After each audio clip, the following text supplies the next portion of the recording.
আমার মতন কোনো ক্রেজি পার্সন আছো কিনা অবশ্যই কিন্তু নিচে কমেন্ট সেকশনে জানাতে ভুলবে না। Hello friend, welcome back to my new video. আবারও হাজির হয়েছে তোমাদের সাথে আরও একটি ছোট্ট ভিডিওতে।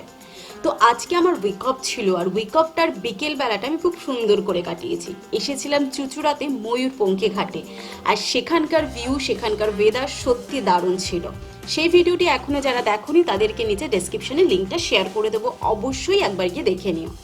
ওখান থেকে মানে ময়ূরপঙ্খী ঘাট থেকে ঘুরে সোজা চলে এসেছিলাম আইএফসি রেস্টুরেন্টে।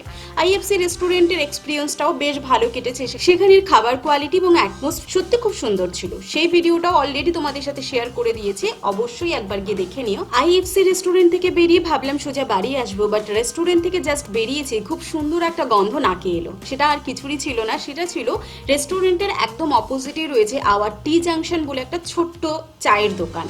আর এখানে রয়েছে চায়ের অনেক ভ্যারাইটি। তো ভেবেছিলাম তন্দুর টিটা ট্রাই করবো, যেটা আমি এর আগে কখনো ট্রাই করিনি, বাট সেটা ছিল না, আর তাই অর্ডার করেছিলাম কেশর বাদাম টি। আমার হাতে চলে এলো 1 কাপ গরম গরম কেশর বাদাম টি।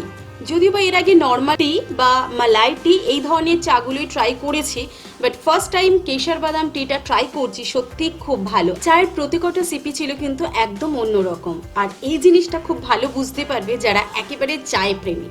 ওয়েদারটাও ছিল খুব সুন্দর। এই সময় শুরু হয়ে গেছে ঝিরে ঝিরে বৃষ্টি, খুব সুন্দর হাওয়া বইছে, সেটা তোমরা দেখেই বুঝতে পারছো।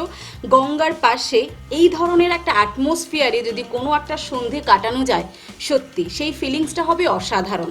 সমস্ত কিছু নিয়ে আজকের পুরো উইক অফটা আমার জাস্ট ফাটাফাটি কেটেছে। তোমাদের আজকের এই ভিডিওটি কেমন লাগলো অবশ্যই জানিও, আর ভালো লাগলে লাইক, শেয়ার, সাবস্ক্রাইব করতে কিন্তু ভুলবে না।